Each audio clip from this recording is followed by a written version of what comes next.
बिस्मिल्लाहिर्रहमानिर्रहीम। अस्सलामु अलैकुम नाज़रीन। आज 16 दिसंबर है और 16 दिसंबर को पाकिस्तान की तारीख में इंतहाई अहमियत हासिल है।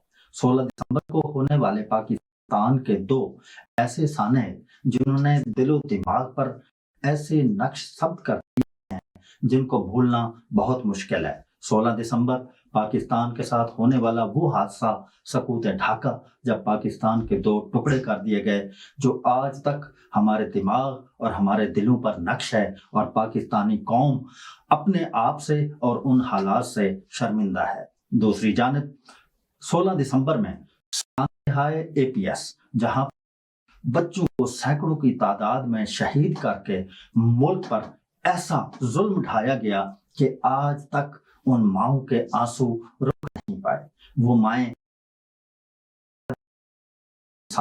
लिए मुताशी हैं। वो माएं आज भी 16 जब आता है तो उन माओं के आंचल आंसू से भीग जाते हैं। ये इतना बड़ा गम था, इतना बड़ा दुख था, किसी ने सोचा भी नहीं था कि ये दिसंबर और ये 16 दिसंबर का दिन इतना बड़ा सानहा छोड़ के पाकिस्तान की तारीख में वो हैसियत अख्तियार कर लेगा जिसको सदियों याद रखा जाएगा। ये हमारे आज के दो मौजू होंगे। वाशिंगटन DC से मेरे साथ मौजूद रहेंगे अवैस करनी, जबकि इस्लामाबाद से सीनियर तजिया निगार इमराना कोमल हमारे साथ रहेंगी और वो इस पे तजिया करेंगी। हमारे साथ रहिएगा जी। हम अपने प्रोग्राम का आगाज शहर इक़्तिदार से करते हैं, जहां से इमराना कोमल साहबा हमारे साथ मौजूद हैं। आप सीनियर सहाफ़ी हैं, तजिया निगार हैं और पाकिस्तान के कैपिटल सिटी से आपका ताल्लुक है।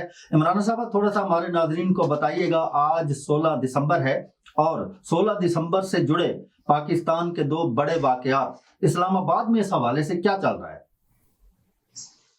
जी, सबसे पहले तो जब हम 16 दिसंबर की बात करते हैं और बड़े वाक़यात की बात करते हैं, तो दोनों वाक़यात में हमारा सर शर्म से झुक जाता है। APS की बात आती है तो रहती दुनिया तक हम अपने नौनिहालों के सामने कोई ख़ास पायदार जवाब नहीं दे पाएँगे। और जब सकूत ढाका की बात आती है, तो भी हम जैसे सारी दुनिया के लिए हम एक ऐसी ममलिकत खुदादाद थे कि दुनिया हम पे रश्क करती थी, और आज हमारा दायां हाथ हमारे साथ नहीं है और दुश्मन अभी भी हमें रेजा रेजा करके ऐसे खुर्च रहा है कि आप गवादर भी देख सकते हैं, और अगर इस्लामाबाद पे भी नजर डालें तो एक तरफ हमें मेहंदी की वलीमों की तकरीबात नजर आती हैं, तो दूसरी जानिब हमें करप्शन के बहुत सारे केसेस नजर आते हैं।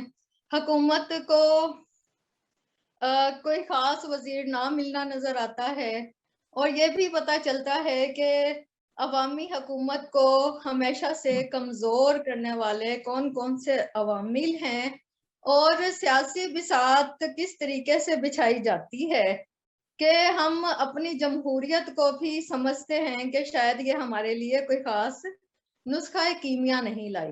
ठीक है अवैस करनी साहब, आज 16 दिसंबर और आज का दिन बड़ी अहमियत का हामिल है और ये पाकिस्तान की तारीख में बड़ी फरामोश हैसियत रखता है।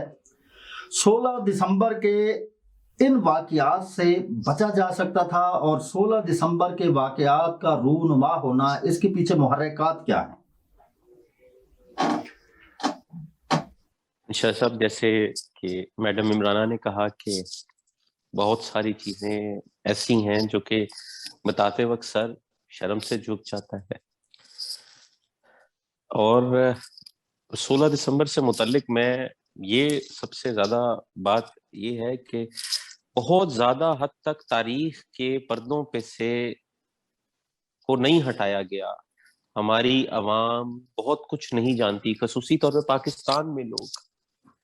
अगर इसको जंग की हैसियत के बजाय तारीख की हैसियत से बताया जाता तो जो कुछ भी हुआ वो अपनी जगह है, मगर लोगों के दिल को तसल्ली होती कि हमने कोई जंग की थी, हमने कुछ किया था, इस तरह के मामला होते। बताने को इसमें बहुत कुछ है, बहरहाल सबसे पहली बात तो ये है कि इससे बचा जा सकता था, जी बचा जा सकता था इससे, हर सूरत हाल में इसको रोका जा सकता था।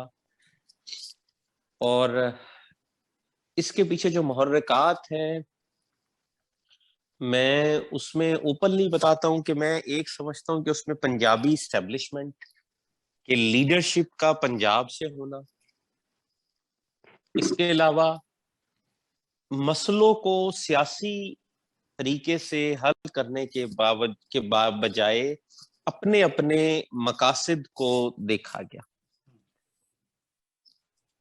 इसमें मुहर्रिकात बहुत ज्यादा हो सकते हैं, ये बहुत मशहूर चीजें हैं, इंडिया में की तारीखदान भी लिखते हैं, पाकिस्तान भी जानते हैं कि शेख मुजीबुर रहमान ने हमारे जो इससे पहले वजीर आजम थे जो बांग्लादेश से थे, जो कि मुस्लिम लीग के सदर भी रहे और बड़े ओहदों पे फाइज रहे, कायद आजम के बहुत करीबी साथी थे, हुसैन शहीद सोहरवर्दी थे। उस वक्त 1954-55 में शेख मुजीबुर रहमान ने हुसैन शहीद सोहरवर्दी से पूछा था कि मशरकी पाकिस्तान कब अलग होगा। आप इससे अंदाजा लगा सकते हैं। अब ये वो बातें जो हमारे बच्चों को बतानी चाहिए, इसलिए नहीं कि नफरत बैठे कंसीडर करें बांग्लादेश से, इसलिए कि इसको इस तनाजुर में देखें कि कितने पहले से लोगों ने पाकिस्तान के खिलाफ प्लानिंग शुरू की थी। जो आज की बात है, जो भी चीजें हैं, जो लोग भी हैं हमारे पास, यानी कि अभी इमराना ने आपको बताया 2008 से 2011 तक इसी पाकिस्तान के, मगरबी पाकिस्तान के मुख्तलिफ नक्शे बस मंजर आम पर आते रहे कि इस तरह पाकिस्तान को डिवाइड किया जा रहा है अगले 10 साल। तो कोई तो इदारे काम कर रहे हैं जिन्होंने बचा लिया, वरना ये होते। अच्छा जी, दूसरी बात इसमें ये है कि इससे पहले शेख मुजीब ने ही कायद आजम से भी यही सवाल किए थे, और वो भी हिस्ट्री में मंजर आम पर है, रिकॉर्ड पर है कि उन्होंने उनसे पूछा कि मगर कायद आजम का उस वक्त जवाब ये था, उन्होंने कि बंगाली हमारी कौमी जबान क्यों नहीं। तो कायद आजम ने कहा था नहीं, अभी फिलहाल जो कौमी जबान है वो उर्दू ही होगी, इसको बाद में लेटर स्टेज में हम इसको ऐड ऑन करेंगे। तो हुसैन शहीद सोहरवर्दी की दूरअंदेशी और तमाम चीजें अपनी जगह थी। उन्होंने कहा था कि ऐसे सोचो भी ना और ये गलत है, हमें दोनों पाकिस्तान को इकट्ठा लेके चलना है। मुहर्रिकात में एक ये चीज, बेशक के लोग फौज को कहते हैं, नो डाउट के पाकिस्तान में फौरन ही फौज आ गई, सिकंदर मिर्जा आर्मी से थे, अयूब खान पहले से ही थे, जबकि रिकॉर्ड में है, पाकिस्तान की तारीख के बहुत बड़े बड़े रिकॉर्ड में है कि जनरल अयूब खान को कायद आजम ने नापसंद किया था, मगर वो आर्मी चीफ बने और उसके बाद फील्ड मार्शल और क्या क्या उन्होंने अलकाबात लिए उनके सामने। और जो सबसे दुख वाली बात है, जो कि हमारी तारीख में नहीं बताई जाती, जो कुछ अयूब खान ने फातिमा जिन्ना के साथ किया वो इंतहाई शर्मनाक है। अगर वो ना होता तो पाकिस्तान इस सियासी मंजरनामे पे बिल्कुल एक अलग पाकिस्तान होता और इंतहाई खुशहाल पाकिस्तान होता। और इसमें मैं आपको बताऊं कि लोग इसमें कहते हैं कि जुल्फकार अली भुट्टो कोई कसूर नहीं था। 20 साल से जुल्फकार अली भुट्टो एस्टेब्लिशमेंट के साथ खड़े रहे हैं, सियासी मिलिट्री के साथ। जब फातिमा जिन्ना के साथ जुल्म हो रहा था, जुल्फकार अली भुट्टो कहाँ थे उस वक्त, क्या कर रहे थे? उसके बाद भी फातिमा जिन्ना की 1967 में डेथ हुई है, वो भी बहुत कुछ है, उनकी जो डेथ से रिलेटेड है वो भी बहुत कुछ मंजर आम पे कभी आएगा। हम अभी ईस्ट पाकिस्तान तक की बात कर रहे हैं।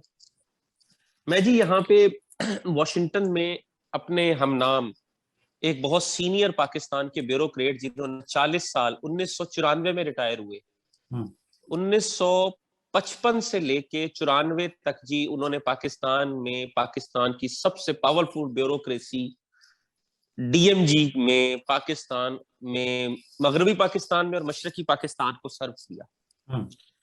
उनकी डेथ हुई है अभी 2-3 महीने पहले। मुझे उनसे मिलने का इत्तेफाक हुआ, उन्होंने तारीख की बहुत सारी बातों पे सुना, बहुत काबिल थे। और मेरे हम नाम थे, उवैस करनी ही उनका नाम था, उवैस मुस्तफा करनी उनका नाम था।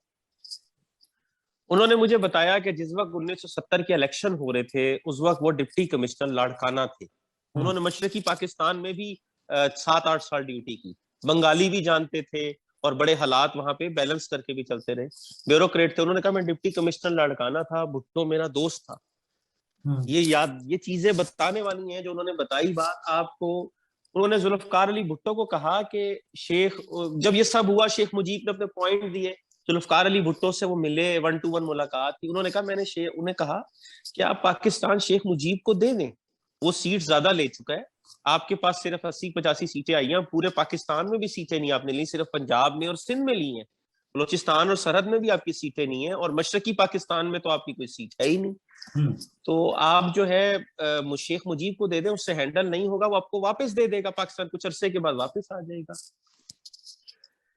जुल्फकार अली भुट्टो का जी जो उन्होंने बताया, अल्लाह ताला उनके दर्जात बुलंद करे कि उन्होंने हक अदा किया पाकिस्तान की आवाम के लिए। उन्होंने कहा जी जुल्फकार अली भुट्टो का उस वक्त का स्टेटमेंट था, मैं इंतजार नहीं कर सकता, मुझे किसी भी तरह बस इक़्तिदार चाहिए। ये 2 जुमले पूरे मशरकी पाकिस्तान की अलहदगी के पस मंजर को आगाह कर रहे हैं जी। इमराना साहबा, जैसा कि वो बता रहे हैं कि मैं इंतजार नहीं कर सकता, और हमारे सियासतदान जो है, आप मौजूदा सूरत हाल को देख लें, वो डी चौक पे एक बड़ा लंबा धरना कि अभी हुकूमत ख़त्म की जाए, मैं इंतज़ार नहीं कर सकता, फ़ौरन मुझे वज़ीर आज़म बनाया जाए। और उसी धरने के दौरान सानिया APS, और फिर आपको वजारत उज़्मा मिल गई, लेकिन इस वक्त हुकूमत चल कैसे रही है, उस धरने वाली तकरीरों से लेकर आज तक के बनी गाला के इमरान खान के बारे में थोड़ा सा मुवाजना करके बताएं कि जिसको बहुत जल्दी थी वजीर आजम बनने की, उसकी इस वक्त पोजीशन क्या है? देखिए, दुनिया भर में 2-3 चीजें चलती हैं ना, कि जैसे जब हम ये देखते हैं लिबरलिज्म का, और लिबरलिज्म की पॉलिसी हमेशा से यही होती है कि हमने रिफाइंड दुनिया कहाँ तलाश करनी है। मुझे जो चीज नजर आ रही है वो ये कि हमारा जो खुला दुश्मन है ना, खुले दुश्मन का सबको पता है, उसने हमेशा हम पे छुपे वार किए हैं, और छुपे वार किन के जरिए किए हैं वो आपको तारीख तो बताती ही है। लेकिन इस वक्त तकाजा ये है कि पाकिस्तान की नजरियाती और जगराफियाई सरहदों की हिफाजत की गई है, और इस खित्ते को दुश्मनों की नजरों से बचाया गया है। बहुत सारे APS के साने हाथ होने से बचाए गए हैं, बहुत सारे दहशतगर्दी के वाकयात होने को बचाए गए हैं। और जब हम डी चौक पर मुजाहरे कर रहे थे, मैं और आप जैसे ही सहाफी भी वहां मौजूद थे, सोशल वर्कर भी मौजूद थे, और अवाम भी मौजूद थी, और हम सब ही कह रहे थे जी, हम इंतजार नहीं कर सकते, हमें तब्दीली चाहिए।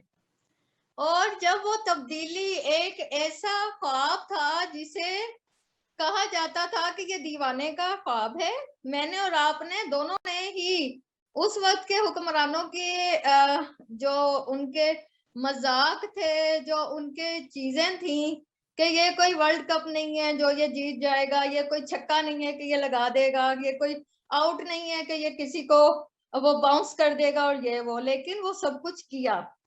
अब इस हुकूमत को जो चैलेंजेस है ना, उसका मैं और आप अंदाजा इसलिए नहीं कर पा रहे क्योंकि इस वक्त अपने साथ होने वाले चैलेंजेस का, अपने दरपेश राह में दरपेश दुश्वारियों के बारे में हमारे वजीर आजम भी सही तौर पर बता नहीं पा रहे, क्योंकि इस वक्त उनका एक हाथ करप्शन को रोकने की तरफ है, दूसरा हाथ अवाम को बचाने की तरफ है, तीसरा ये कि देखिए बहुत सारी चीजों में एक चीज होती है कि हमने सब कुछ बताना भी नहीं और बचना भी है।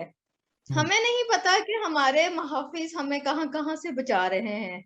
क्योंकि हम जिस एजेंडे को लेकर चल रहे हैं वो पाकिस्तान की बका है, और अभी भी हमने ये देखना है कि पाकिस्तान जो हमारा, देखिए अवैस ने बड़ी अच्छी एक बात की है कि इस वक्त भी पिछले 2008 से लेके अब तक जब भी सर्च किए जाते हैं पाकिस्तान के नक्शे, एक नई ड्राइंग निकलती है। वो नई ड्राइंग क्यों निकलती है? क्योंकि हमारा खुला दुश्मन छुपे वार कर रहा है और हमारी सफ़ों में इत्तेहाद नहीं है, हमारी सफ़ों को बराबर नहीं होने दिया जा रहा और हमें लालच दिया जाता है। ठीक है, लालची का किसी का भी नाम नहीं होता कोई। हम नेमिंग, ब्लेमिंग और शेमिंग, मैं ज़ाती तौर पर नेमिंग, ब्लेमिंग और शेमिंग को अच्छा नहीं समझती। ठीक है, देखना ये है कि हम आइंदा से हमने क्या इक़दामात उठाने, देखिए ठीक है। वो भी लीडर थे। एक छोटी सी ब्रेक लेते हैं, यहाँ पे छोटी सी ब्रेक लेते हैं और ब्रेक के बाद दोबारा वापस यहीं से प्रोग्राम को शुरू करेंगे। नाज़रीन हमारे साथ रहिएगा, छोटी सी ब्रेक के बाद वापस।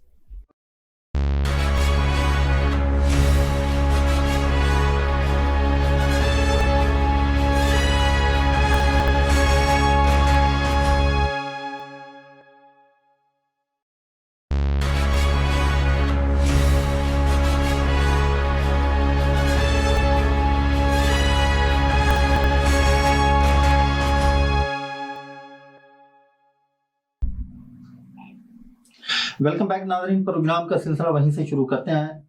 अवैस करनी साहब, जब भी 16 दिसंबर आता है तो न सिर्फ सकूत ढाका पे बात होती है बल्कि जनरल नियाजी की भी बहुत ज्यादा याद आती है। जनरल नियाजी का किरदार क्या था और इस तमाम तर वाक़े का जिम्मेदार जनरल नियाजी को क्यों ठहराया जाता है? असल में मजबूरी ये है, अब क्या करूं, आज आप सारे सवाल जो है ना ऐसे कर रहे हैं। जी जी, तमाम सवाल आप ऐसे कर रहे हैं कि जिसमें सच बताना पड़ रहा है नाजरीन को। जनरल नियाजी को जिन लोगों ने भी बदनाम किया वो तमाम का लोग सियासत से है। उन्होंने अपनी सियासत को चमकाने के लिए या इमरान खान को बदनाम करने के लिए किया। अगर टेक्निकली देखा जाए, क्योंकि ये लोग तारीख नहीं पढ़ते बल्कि किताबें भी नहीं पढ़ते।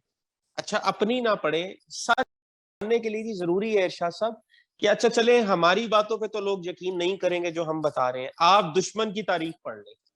दुश्मन ने जितना कुछ भी खिलाफ लिखा हुआ है, ठीक है, हार गए, सरेंडर कर दिया, सब कुछ कर दिया, उन्होंने बहुत तहकीकी तौर पे भी, हर जंग के अंदर रिसर्च भी होती है।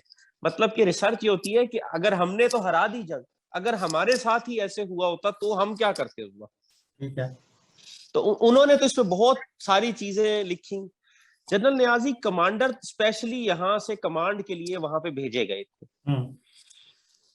उन्होंने जो ये फैसला किया, वहां पे जी ऐसे हुआ था, वहां पे जो मुक्ति बाहिनी थी जिसको शेख मुजीब ने एक्टिव किया हुआ था, ये असल में मैं इसमें सियासतदानों को बहुत अमल दखल समझता हूँ।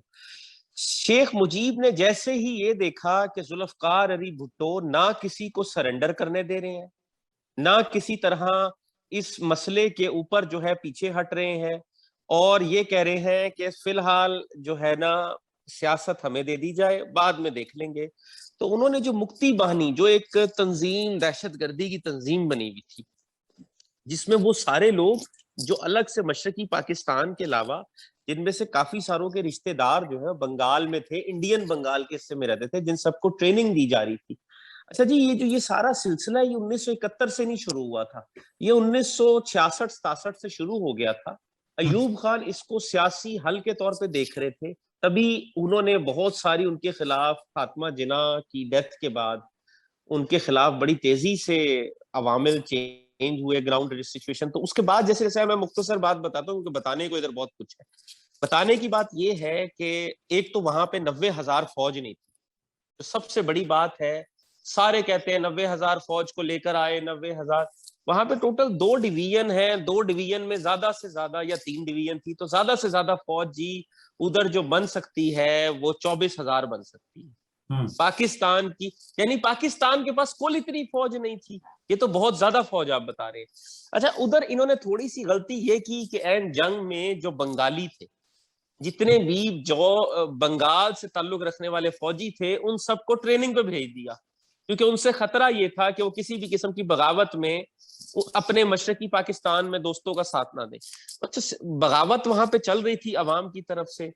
अब ये जनरल नियाजी ने उस वक्त ये फैसला किया, जब उन्होंने देखा कि अब हमारे पास हथियार नहीं है, हमारे पास कोई चीज नहीं है और इस वक्त आ भी नहीं सकती, और सबसे बड़ा यानी कि ओपन बात है कि अमेरिका ने हमें कहता रहा, 1 महीना कहता रहा कि बहरी जहाज चला हुआ, कभी पहुंचा ही नहीं जहाज। अगर वो पहुंच जाता, बहुत सारी इसमें, अब देखिए मैं आपको बताऊं कि पोलैंड ने, ईस्ट यूरोप का मुल्क है, अक़वाम मुत्तहिदा की सिक्योरिटी काउंसिल में इजलास हो रहा है। उस इजलास में यह हो रहा है कि जैसे 65 की जंग में जंगबंदी होगी, फ्री कैन अपनी अपनी सरहदों पे चले जाएं, सब उस पे एग्री कर गए हैं। जिस वक्त उस पे एग्री कर गए हैं, भुट्टो साहब वो करारदाद फाड़ देते हैं कि जी नहीं, मेरे मुतालबे करें। एक जंग हम हार रहे हैं, दुनिया के बड़े मुल्क हमारे कैसे मानेंगे, जबकि रशिया जो है इंडिया के पीछे बिल्कुल साथ खड़ा हुआ था, जैसे हम बहुत सारे मौकों पे सऊदी अरब के साथ खड़े रहेंगे, या जैसे हम कश्मीर के साथ खड़े हुए। तो वो पूरी तरह उन्हें सपोर्ट कर रहा था। तो जब ये अक़वाम मुत्तहिदा में सूरत हाल हुई, भुट्टो साहब ने वहां पे सियासी सिचुएशन जीती नहीं थी, खत्म कर दी थी हमारी, हमें बिल्कुल ले गए। जनरल नियाजी ने फौज को बचाने के लिए असल में सरेंडर किया कि बजाय इसके कि सारे लोग मारे जाएं लड़ते लड़ते, और एंड में उन्होंने मारे ही जाना था। अगर वो सरेंडर ना करते, उन्होंने जी 14 दिसंबर को या 16 दिसंबर को जब फाइनल सरेंडर किया और ऐलान हुआ और ये साइन हुए, 1 हफ्ता पाकिस्तानी फौज और लड़ लेती और मारे फिर भी सारे जाते, क्योंकि जुल्फकार अली भुट्टो कौमी उधर अक़वाम मुत्तहिदा की सिक्योरिटी काउंसिल के इजलास में ये कह आए थे कि हमें कोई शर्त मंजूर नहीं है। जी, मैं बता ये रहा था कि अगर जुल्फकार अली भुट्टो इसको सियासत तौर पर डिप्लोमेसी के जरिए सफारतकारी को इस्तेमाल करते हुए उस वक्त करते, तो उन्हें पता था कि ये मसला हल हो जाता था। वक्ती तौर पे शेख मुजीब को पावर देनी होती या जो भी सिलसिले होते। अच्छा जी, हम जनरल नियाजी पे ही बात करते हैं। उन्होंने बेशक के पाकिस्तान के, एक तो उन्हें मेन कमांड से डिसीजन आया, जनरल याहिया खान की तरफ से फैसला आया कि आप सरेंडर कर दें। दूसरी बात ये थी कि अगर वो जंग में उस वक्त हथियार ना डालते, सरेंडर ना करते, पाकिस्तान की जो फौज वहां बच गई थी, पाकिस्तान की टोटल फौज वहां पे 90,000 नहीं थी जी, जो असल फौज है वहां पे वो ज्यादा से ज्यादा पाकिस्तान की 24 से 25,000 है, इससे ज्यादा नहीं है। बाकी तमाम लोग पुलिस के हैं और सिविलियन आबादी है जो हमारे साथ लड़ रही और चीजें। बहरहाल क्योंकि इसको जुल्फकार अली भुट्टो ने ग्लैमराइज करना था तो इसलिए हुआ। तो वो उन्होंने फिर फौज को बचाने के लिए, यानी कि ये कहा जाता है, डिफेंस एनालिस्ट, जितनी मैंने तारीख कान पढ़े हैं, डिफेंस एनालिस्ट पढ़े, कि उन्होंने फौज की उसको बचाने के लिए, इससे बेहतर है कि हम किसी आगे लेवल पे इंडिया से बातचीत के जरिए मसले को हल कर लेंगे।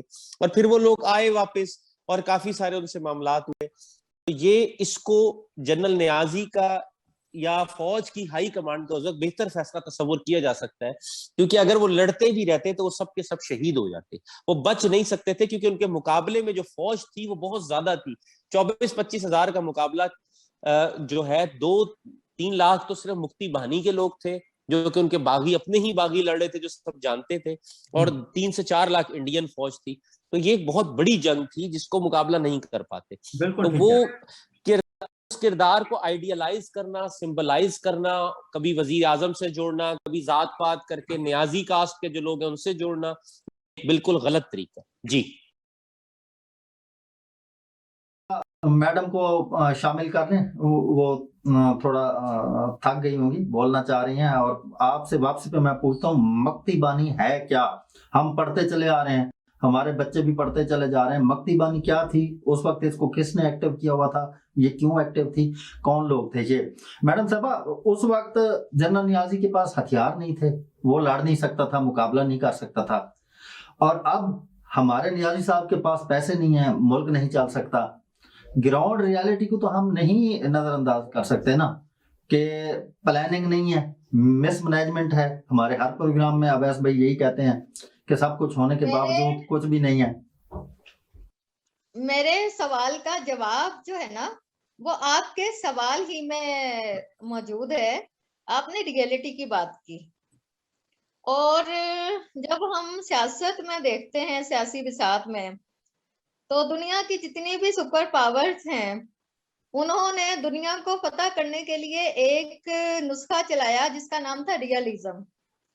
रियलिज्म की बुनियाद पर उन्होंने अपने दुश्मनों पर हावी हुए, अपने दुश्मनों को चित किया, और फिर पूरी दुनिया का होल्ड अपने हाथ में लेकर कहा कि अब हम सब लिबरल्स हैं, जिसका खुमियाजा हम जिस तरीके से बहुत सारी चीजों में अलाए बनकर हम आज पाकिस्तान ने 2 वक्त की रोटी अपने 22 करोड़ से ज्यादा आवाम के लिए ना होते हुए अफगानिस्तान को जितनी इमदाद भिजवाई है, रोटी कपड़ा की, गरम शॉलों की, उसकी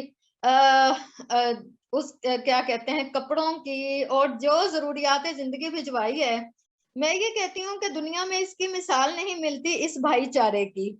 लेकिन हमने उसी चीजों से, उसी सीक्वेंस से सबक सीखा ना। आपको भुट्टो ने ये कह दिया कि मैं इंतजार नहीं कर सकता, आपने सुन लिया। हो सकता है कि उसने सोच लिया हो कि हमने क्या करना है। आपको न्याजी की पीठ नजर आ गई, लेकिन उनको पता चल गया कि मैंने आइंदा क्या करना है। और आज अगर हमारा वतन दुनिया का नाकाबिले तस्खीर खिता बन गया है, मुल्क बन गया है, उन्हीं कोताहियों से सीखी हुई चीजों की वजह से आज हम डॉक्टर अब्दुल कदीर की वजह से सुपर पावर बने हैं, आज हम एटमी ताकत बने हैं। तो आज भी हम कुछ सियासी मफरूजों के सर पर ना चलें। आज हमें ये पता होना चाहिए कि हमने अपने बहुत सारे अनदेखे और देखे दुश्मनों को चीत किया है बहुत सारी जगहों पे, और आज भी हमें पता है कि हमारा दुश्मन कहाँ है और कहाँ कहाँ वो चाले चल रहा है। अगर हमारे किसी भी अदारे में, जमहूरी अदारों में, रियासती अदारों में कहीं कहीं खराबियां मौजूद हैं, तो हजारों ऐसे अनासिर मौजूद हैं जो कि हमारे वतन की सालमियत के लिए, अवामी उमंगों पर पूरा उतरने के लिए हमारे दिल क्यों धड़कते हैं हमारे अदारों के साथ। क्योंकि हमें पता है कि आज ग्लेशियर्स में कोई अपने आप को सर्दी में बहुत ज्यादा वो कंप रहा है, तो आज हम आराम से सोए हुए हैं। तो मैं ये समझती हूँ कि ये वाले जो सानेहात हैं, ये हमारे खुले दुश्मनों की जो छुपी हुई और जो बुज़दिलाना कार्रवाई है, उसका नतीजा थे। वही भुट्टो था और वही न्याजी था, और उसी के ही सोचों के, अफकार के हम जब एटमी कुव्वत बनते देखते हैं, जुल्फ़िकार अली भुट्टो ने ही एटमी कुव्वत बनने का सोचा था ना, उन्होंने ही अपनी गलतियों से सीखा था ना। ये अलग बात है कि पाकिस्तान पीपल्स पार्टी पहले पाकिस्तान भुट्टो पार्टी बनने जा रही थी, ये भी तारीख में लिखा हुआ है, लेकिन पाकिस्तान के साथ वो मुखलिस थे। हमारी सियासतदान और हमारे अदारे वो सब पाकिस्तान के साथ मुखलिस हैं। बात ये है कि जहां जहां हमारी खामियां है और दुश्मन जहां कमजोरी देखता है, वहां जर्ब लगाने की कोशिश करता है। और इसीलिए आपके प्रोग्राम के तवज्जुह से मैं वजीर आजम पाकिस्तान से मुतालबा करती हूँ कि गवादर में झांकिए और गवादर को मशरकी पाकिस्तान बनने से बचाएं, बलोचिस्तान को मशरकी पाकिस्तान बनने से बचाएं। ठीक है, बड़ा अहम सवाल उठा दिया है अवैस करनी साहब। आप इंटरनेशनल लेवल पर बहुत ज्यादा विजिट करते हैं, सेमिनार अटेंड करते हैं, वहां पे सहाफत करते हैं। उस वक्त, जिस वक्त ये सारे वाकयात हुए हैं, उस वक्त जो इंटरनेशनल की जो पावर कंट्रीज थी, और समझ लें कि बड़े जो ममालिक थे, इंटरनेशनल पावर थी, उसने पाकिस्तान का कितना साथ दिया, पाकिस्तान के साथ उसने क्या किरदार अदा किया, और ये जो सारा सानिया हुआ है इसमें उनका क्या किरदार रहा है? गोरा तो जी, वेस्ट तो आप ना पूछें कि कितनी तहकीक करता है। सिर्फ वो रशिया पे ही काम नहीं कर रहे थे। जिस वक्त ये जंग हुई है, जिस वक्त ये सारा सानिया हुआ है, उस वक्त कोल्ड वॉर टॉप पे। अच्छा, बस मुख्तसर तरीन मैं बात करता हूँ क्योंकि मेरे जहन में बताने के लिए बहुत कुछ है। कायदे आजम नहीं चाहते थे कि पाकिस्तान किसी भी ब्लॉक को ज्वाइन करे, बल्कि वो, उनका ख्याल यही था कि जो मुल्क हमारे करीब है, रशिया, उसका हम ज्यादा फायदा उठाएंगे। लियाकत अली खान ने कायदे आजम की वफात के बाद अमेरिका का एक बिल्कुल दौरा करके हर चीज को डिफरेंट कर दिया। अमेरिका ने पाकिस्तान की उसके बाद काफी सारे मौकों पे हेल्प की। पाकिस्तान गैर जानिबदार मुल्कों में नहीं रहा क्योंकि पाकिस्तान अमेरिकन ब्लॉक में चला गया। अमेरिका ने पाकिस्तान को आप दोस्त भी दी। जो 1971 में पाकिस्तान ने इंडिया के 2-3 बहुत बड़े जो फ्रेट फाइट, जो अटैक नेवी के जहाज होते हैं बहुत बड़े बड़े, उनकी पूरी कहानी है वहां पे, उनको हमारी वही आबदोजें जो कि अमेरिका ने दी थी, उन्हीं के जरिए हम उन्हें तबाह करके आए, बिल्कुल इंडिया के पानी में जाके। तो जो उस वक्त थी, अमेरिका की सोच ये थी जी उस वक्त कि वो बांग्लादेश के जरिए अपना रूट देख रहा था, चाइना तक का रूट देख रहा था। उसने हमारी कोई हेल्प नहीं की, और जो सबसे बड़ी उसको हेल्प करनी चाहिए थी वो उस वक्त नहीं हुई। उसकी एक वजह ये भी हो सकती है कि जब जुल्फकार अली भुट्टो ने सियासत शुरू की तो उनकी सियासत का आगाज ही बहुत ज्यादा एक लीडर बनने, वो अरब ममालिक के एक लीडर बनना चाहते थे जी, तमाम ममालिक के, इस्लामिक वर्ल्ड के इस्लामिक ब्लॉक को बना रहे थे और चाह रहे थे। अमेरिका उसको पसंद नहीं कर रहा था, और वो एंटी अमेरिका, उन्हें उसके लिए काफी बोलना पड़ता था, और वो बोला उन्होंने बहुत कुछ है, यहाँ तक कि मुझे फांस, अमेरिका पे डायरेक्ट उन्होंने अपनी मौत का इल्जाम अमेरिका पे लगाया था, और यहाँ तक कि उनके वजीर खारजा हेनरी किसिंजर तक का उन्होंने नाम लिया। रशिया टोटली ही इंडिया के साथ था, और इस सूरत हाल में पाकिस्तान बहुत मुश्किल हालात में घिरा हुआ था, और यहाँ पे हमारे पास चाइना का उस वक्त मूवमेंट या असर रसूख नहीं है।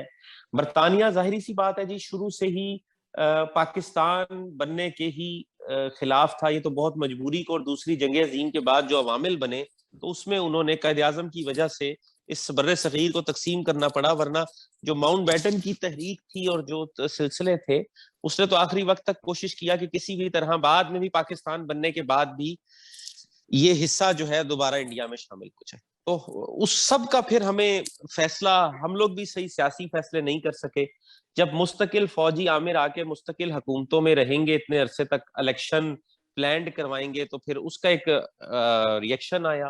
फिर इसमें हम ये देख सकते हैं 1970 में एक भोला साइक्लोन आया था बहुत बड़ा, बांग्लादेश में तूफान आया था, इंडिया और बांग्लादेश में, सिर्फ बांग्लादेश मशरकी पाकिस्तान में कम से कम भी 5 से 6 लाख लोग उस वक्त मरे थे, और उधर उनका इंफ्रास्ट्रक्चर इतना पुअर था, उनका हाल बहुत बुरा था, क्योंकि वो यही कहते थे कि हमें इस्लामाबाद की सड़कों से पटसन की वो आती है, खुशबू आती है, और यानी हमारा सारे पैसे से मगरबी पाकिस्तान की। तो उस वक्त अगर आप देखें तो, अगर मैं इस बात को नहीं कर रहा कि जो भी मसाइल होते, मगर जो पंजाबी इस्टेब्लिशमेंट है उन्हें भी चाहिए था कि वो उसके साथ चल सकते थे शेख मुजीब के साथ। यहां तक कि आप देखें शेख मुजीब ने बगावत फौजियों के सर पे की, फौजी थे, उनके इंटेलेक्चुअल्स थे, जिनको भी वो पाकिस्तान की फौज का हिस्सा थे। और आप हैरान कुन तौर पे मैं आपको बताऊं कि वो फौजी जो शेख मुजीब के साथ शामिल थे बगावत में, उसके बाद जो उन्होंने उसको और उसकी सारी फैमिली को कत्ल कर दिया। सिर्फ ये शेख हसीना वाजिद जो है ये मुल्क से बाहर थी, तो ये बच सकी थी, बाकी सब ने, वो जो फैमिली है, जियाउर रहमान के शौहर जो फौजी बगावत हुई थी बांग्लादेश में, उन्होंने सबको कत्ल कर दिया। यानी वो अपने जिस इक्तदार की लालच में आया था वो उसको वो भी नहीं हासिल कर सका। तो ये अवामिल इस तरह थे। और यहाँ पे जो है उन्होंने सीटें जी, पूरी सीटें, 2 ही सीटें उन्होंने नहीं ली थी मशरकी पाकिस्तान से। और भुट्टो साहब की अगर हम असूली तौर पे देखें जी, तो शेख मुजीब की तमाम डिमांड्स और तमाम बातें सही थी, अवामी मैंडेट उनके साथ था, वो जीते थे। और भुट्टो साहब कोलिशन गवर्नमेंट नहीं बनाना चाह रहे थे, वो कहते थे जी पूरे मशरकी और मगरबी पाकिस्तान का उन्हें इंचार्ज यानी वजीर आजम बनाया जाए। तो जब ये ऐसी स्ट्रगल होगी और इंटरनेशनल पावर्स ने, बहरहाल अमेरिका उसके बाद ही ज्यादा, जब ये भुट्टो साहब ने ये सारे सिलसिले शुरू किए तो उसके बाद ही अमेरिका से पाकिस्तान के कुछ जो ताल्लुकात हैं वो मुख्तलिफ नौयत के आए। और उसके बाद फिर इसके अलावा 1956 और 1967 की जो अरब इसराइल जंग थी, उसमें भी जो जुल्फकार अली भुट्टो का रोल था, वो एक लीडर बनना चाहते थे जैसे इस्लामिक ब्लॉक के, और जमाल अब्दुल नासिर मिस्र के जो वो थे सदर थे। तो ये सब अवामिल जो पहले से बन रहे थे, बस ये हमारे पाकिस्तान का जो नुकसान होना था वो हो गया। मगर हम इसमें ये जी, मेरे दो छोटे छोटे सवाल इसी से मुंसलिक हैं, वो भी मैं आपसे किए देता हूं, और उसके बाद जो है वो फिर मैडम को ले चलते हैं सानिया पेशावर पे। पाकिस्तान की तकसीम के बाद जो कमीशन बने उनकी रिपोर्ट्स, खसूसन हमूद रहमान कमीशन जो था उसकी रिपोर्ट, और बाकी भी अगर कोई कमीशन बने तो वो सारी की सारी रिपोर्टें गायब हैं, कोई रिपोर्ट मंजर आम पे नहीं है। तो ये बताया क्यों नहीं जाता कौम को, वो रिपोर्टें पब्लिश क्यों नहीं की जाती, ये इसमें जो कुछ भी था वो रिपोर्टें क्यों छुपा के गायब कर दी गई हैं? ये तो शाह साहब छोटा सा सवाल है मगर बहुत ही खतरनाक सवाल है। इंतहाई खतरनाक प्रोग्राम का सबसे यही सवाल है। अच्छा जी, ये ऐसे होता है कि ये इसको तौजी या वजह ये पेश की जाती है कि मुल्क में क्योंकि इन रिपोर्ट्स को पब्लिक करने से बगावत का खतरा है, मुल्की मफाद को नुकसान हो सकता है, मुल्क में तफर्रकाबाजी और लड़ाई फसाद और मुख्तलिफ चीजों का खतरा है, इसलिए उनको पब्लिक नहीं किया जाता। हाँ, मगर उनके कुछ ना कुछ रिकमेंडेशन गवर्नमेंट को दिए गए, कहीं ना कहीं से उसके कुछ मंदरजात पब्लिक होते रहे। उन्होंने उसमें बहुत सारी बताई चीजें कि जनरल याहिया खान क्या कर रहे थे जब मुल्क डूब रहा था, बड़े बड़े सियासतदानों का ही बताया है, मगर आर्मी के बहुत बड़े बड़े अफसरान का ही बताया है कि वो उस वक्त क्या कर रहे थे। तो मेरा यही ख्याल है कि उसी वजह पे उनको जो है पब्लिक नहीं है, वरना उन्होंने इन्वेस्टिगेशन बहुत अच्छी की, प्रॉपर तजावीज दी कि आइंदा कैसे रोका जा सकता है, और अगर उन तजावीज को नाफिजुल अमल किया जाता और उसके ऊपर बिल्कुल उसी तरह कहता। अब मैं आपको बताऊं कि फौज भी नहीं उन पे अमल करना चाहती थी उस वक्त, और सियासतदान भी नहीं करना चाहते थे। अगर वो उन पे अमल किया जाता तो पाकिस्तान में 1977 का जो मार्शल लॉ है, वो जब भुट्टो साहब की गवर्नमेंट गई है 1979 में और मार्शल लॉ वगैरह, वो ना होता, बचा जा सकता था काफी सारे अवामिल से। मगर क्योंकि कोई भी रिपोर्ट पब्लिक नहीं की जाती, सिर्फ लियाकत अली खान या चौधरी मोहम्मद अली, हुसैन शहीद सोहरवर्दी, ख्वाजा नाजमुद्दीन की ही कुछ रिपोर्ट्स बड़े बड़े सानेहात पे जो पाकिस्तान में हुए, उन्हीं को पब्लिक कर दिया जाए तो उसमें ही बहुत कुछ है पाकिस्तान के लिए। जी ठीक है। अच्छा चलें, बस थोड़ा सा छोटा सा एक और सवाल कि पाकिस्तान टूटने की असल वजह क्या थी उस वक्त? फौज, हुकूमत और एडमिनिस्ट्रेशन जो थी उसका क्या किरदार था? ये दो कौमी नजरिए का हिस्सा तो नहीं था, पाकिस्तान एक ही था, मशरकी और मगरबी, लेकिन वो अलग हो गया। वजह क्या थी? दो कौमी नजरिए का फेलियर तो हम इसको कभी भी नहीं कह सकते। बेशक कि वहां पे जमात इस्लामी के लीडर्स को आज भी फांसी दी जा रही है मुस्तकिल, पिछले 3-4 साल में जब से शेख हसीना वाजिद आई हैं, क्योंकि जो वो सारे लीडर्स थे वो 1971 में पाकिस्तान के साथ थे, उन्होंने उसकी कीमत अदा की है। हमारी गवर्नमेंट ने इखलाकी तौर पे उनका साथ देना चाहिए था क्योंकि उन्होंने उसी की कीमत अदा की। और वजह आपको मैं पहले इस प्रोग्राम में मुख्तलिफ आपको तरीके से बता चुका हूँ कि बहुत हद तक अगर जुल्फकार अली भुट्टो सरेंडर कर देते और अपनी ताकत के पीछे ना जाते पीपल्स पार्टी के लिए और वक्ती तौर पे यानी मसालेहत कर लेते। अभी भी तो इन्होंने चार्टर ऑफ डेमोक्रेसी पे जी, ये सारी पार्टियां इकट्ठी बैठी हैं, सारी उम्र एक दूसरे को पीली टैक्सी और बेनजीर के जिस्म पे नज़में लिखने के बावजूद, सारा कुछ करने के बाद ये चार्टर डेमोक्रेसी पे इकट्ठे बैठे थे। तो उस वक्त तो पाकिस्तान को बचाना था, ये बैठ जाते। और जुल्फकार अली भुट्टो को तो इंडिया से पता था कि क्या क्या इंडिया कर रहा है, क्योंकि सारा कुछ है। चले जी, शेख मुजीब पे इल्जाम है कि वो तो चाहते ही नहीं थे। अगर जुल्फकार अली भुट्टो हमारे मगरबी पाकिस्तान का नुमाइंदा था, वो कह देते, अगर वो पीछे हट जाते तो जनरल याहिया खान वो एग्री कर जाते, क्योंकि जनरल याहिया खान बस सदर और आर्मी चीफ रहना चाहते थे। जब ये हादसा हो गया, बस इसके बाद जी हर चीज बदल गई। जनरल याहिया खान भी हट गए, उन्होंने भी रिजाइन कर दिया, मार्शल एडमिनिस्ट्रेटर जुल्फकार अली भुट्टो को बना दिया गया। और यानी कि तारीख के और जी तारीख में बहुत जालिम चीज है, आप जो मर्जी छुपा ले फिर भी कहीं ना कहीं से कोई ना कोई चीज पब्लिक आ जाती है। और पीपल्स पार्टी, आज हमें पीपल्स पार्टी कह रही है कि हमारे साथ नाइंसाफी हो रही है, वफाक नाइंसाफी करिए। पीपल्स पार्टी हमें बताए कि उनके बानी क्या करते रहे। पीपल्स पार्टी हमें बताए कि जब कायदे फातिमा जिन्ना को मारा गया उस वक्त उनके बानी कहाँ थे, जब 1964 के इलेक्शन उनके बानी यूब खान के साथ क्या कर रहे थे। ठीक है। तो बहुत सारी चीजें, और इनके बानी ने तो लेटर लिखे हुए सिकंदर मिर्जा को कि आप मेरे डैडी हैं, वही काम जो यहाँ। बहरहाल ये ऐसे अवामिल हैं जो अवाम और नाजरीन को पढ़ने चाहिए, रिसर्च करनी चाहिए, सामने आना चाहिए। ठीक है। एक इदारे के ऊपर आप मुस्तकिल तनकीद नहीं कर सकते। ठीक है, ठीक है। इमराना साहबा, आज 16 दिसंबर, एक मरतबा फिर 16 दिसंबर 9 असाजा, 3 फौजी और 144 लोगों की शहादतें और सैकड़ों की तादाद में बच्चे जख्मी। उन माओं के दिल आज कैसे धड़कते होंगे, वो दर्द कैसा होगा, और इस वाक़े ने पाकिस्तान की तारीख पर क्या नक्शा खींचा है? देखिए जी, इस वक्त एपीएस के सानेहा के तनाजुर में इस पर गुफ्तगू नहीं, बल्कि हमारे पास आंसुओं का सैलाब है, क्योंकि जिम्मेदार अदारे और गैर जिम्मेदार अदारे, इनफरादी सतह पे और इज्तमाही सतह पे हम अपने बच्चों को अभी तक, मैं जैसे पहले बताया कि हम कोई जवाब नहीं दे पा रहे, लेकिन फूल प्रूफ सिक्योरिटी की जानिब हम कदम ब कदम आगे बढ़ रहे हैं, और वो एक नाकाबिले तलाफी नुकसान जो हमें हुआ है वो रहती दुनिया तक हमें नहीं भूलेगा। हमारे जख्म बिल्कुल उसी तरीके से हरे हैं जो पहले दिन हमने उन शोहदा के बच्चों को देखा, उन शोहदा को देखा, उनके वालदेन को अभी भी हम देखते हैं, उनके वालदेन के सामने हम कोई बात नहीं कर सकते।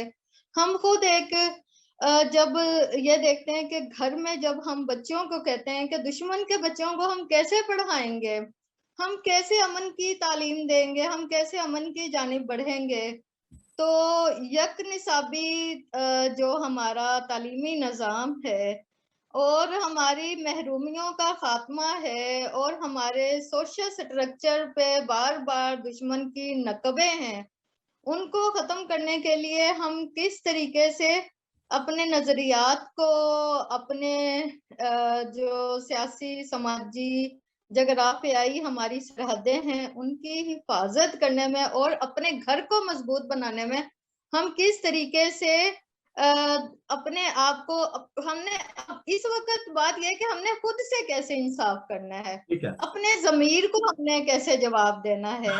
तो सवालात ही से ही खत्म होते हैं कि हमारे पास भी जवाब के बदले भी सवाल ही हैं कि हमने किस तरीके से अपने जमीर को मुतमईन करना है, और उसके लिए एक सच्चे पाकिस्तानी जमीर का होना बहुत जरूरी है। ठीक है। अवैस करनी साहब, थोड़ा सा मुख्तसर बताइएगा क्योंकि प्रोग्राम का वक्त खत्म हो चुका है। वो जो शोहदा हैं उनके वर्सा आज भी इस्लामाबाद में एहतजाज करते हैं, धक्के खाते हैं, यहाँ पर भी कमीशन बने होंगे, इसकी रिपोर्टें क्या हैं और इस दर्द को आपने कैसे देखा और वो लोग क्यों दर दर पे धक्के खा रहे हैं और उनको इसका इंसाफ कब और कैसे मिलेगा? सवाल में काफी सारे जवाब, मैं मुख्तसर जवाब देना चाहूंगा। अच्छा जी, एक तो इमराना ने माओ के जज्बात की अक्कासी की है और बताया है कि कैसे कैसे आज भी हम उनसे नजरें नहीं मिला सकते। इसमें शक नहीं है कि अफवाज ने अपना काम किया होगा। अगर मैं आपको इसमें बताता चलूं कि पाकिस्तान आर्म फोर्सेस ने 7 सीनियर अफसरान का इस वाक़े के बाद कोर्ट मार्शल किया, जिनकी जिम्मेदारी थी पेशावर शहर की कि आपको क्यों इंफॉर्मेशन, हमारे पास इसमें एक इंफॉर्मेशन आई थी कि ऐसा कोई हमला होने वाला है, मगर इंटेलिजेंस के पास, हमारे पास इतने वसाइल नहीं होते हैं हर वक्त कि हर इंफॉर्मेशन को लीड लेके काम करें। अब उन्होंने इसके ऊपर इसलिए भी काम नहीं किया होगा जी कि वो नहीं सोच सकते थे कि इस तरह भी कोई दरिंदा हो सकता है कि बच्चों को घुस के इस तरह कत्ले-आम बेरहमी से करेगा। तो उन्होंने इस इंफॉर्मेशन को निगेट किया और इस पे तवज्जो नहीं दी, और फिर ये बहुत बड़ा हादसा हुआ। और देखिए जी, जो लोग कत्ल करने भी आए, बच्चों को शहीद करने आए, इंतहाई ट्रेंड कमांडोज थे और निहत्ते बच्चों को उन्होंने या केमिकल से जलाना था या गोलियां मारनी थी। वो गोली जो एक वक्त में 4-4 5 बंदों में से गुजर जाए, वो इतनी बड़ी राइफल्स लेकर आए हुए थे। जो असला उन्होंने, जिस असले से उन्होंने बच्चों को मारा है जी, वो असला अफगानिस्तान की गुरीला वार की जंग में जहाजों को गिराने के लिए और टैंकों को तबाह करने के लिए इस्तेमाल हो रहा था। तो इससे आप दर्द का एहसास कर सकते हैं कि उन मासूम बच्चों पे क्या गुजरी होगी। दूसरी बात है कि इसकी सारी रिकमेंडेशन हुई, इसमें राहील शरीफ साहब ने, जनरल राहील शरीफ ने सबसे मेजर रोल अदा किया है। उन्होंने पाकिस्तान की तारीख में फौज में बहुत बड़े नुकसान के बावजूद जी उस ऑपरेशन का आगाज किया जो कि जिसने पाकिस्तान की तारीख बदल दी। ठीक है। उस ऑपरेशन को अमेरिकन पावर ने या वेस्ट ने सोचा ही नहीं था कि ऐसा ऑपरेशन होगा। उसकी वजह यह थी कि उस ऑपरेशन की वजह से तमाम अफगानिस्तान से बैठी हुई प्लानिंग खत्म हो गई। और जिन लोगों ने वो किया, नो डाउट इसमें भी कोई वो नहीं है कि वो उन इंडियन कॉन्सुलेट्स में ट्रेंड होते रहे जो कि अफगानिस्तान में है, या उधर से डिक्टेशन लेते रहे। अब वो भगवागी होंगे, कुछ भी होंगे जी, पाकिस्तान किसी के जागीर नहीं है कि अपने मर्जी से आएगा और जो मर्जी करेगा। यहाँ पे एक निजाम है, इस्लामी निजाम है, एक पार्लियामेंट काम कर रही है, जमहूरियत के तौर पे लोग वोट डाले, वोटिंग कल्चर है हमारा।